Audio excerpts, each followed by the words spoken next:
ये जी सऊदी अरब का desert area यानी रेगिस्तान।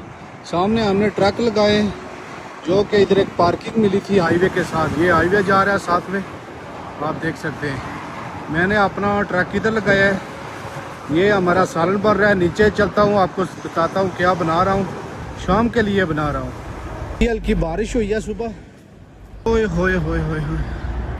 ट्रक पहले काफ़ी खड़े थे, अभी भाई साहब ट्रक थोड़े कम हो गए। ये चेक करें, मैंने अपना ट्रक इधर लगाया है।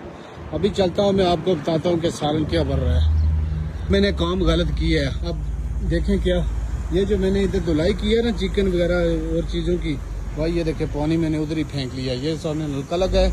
ये चिकन मैंने धोया है, ये टमाटर और ये भाई प्याज ब्राउन हो रहा है। ओके, ये चेक करें भाई, कितनी प्यारी जगह है।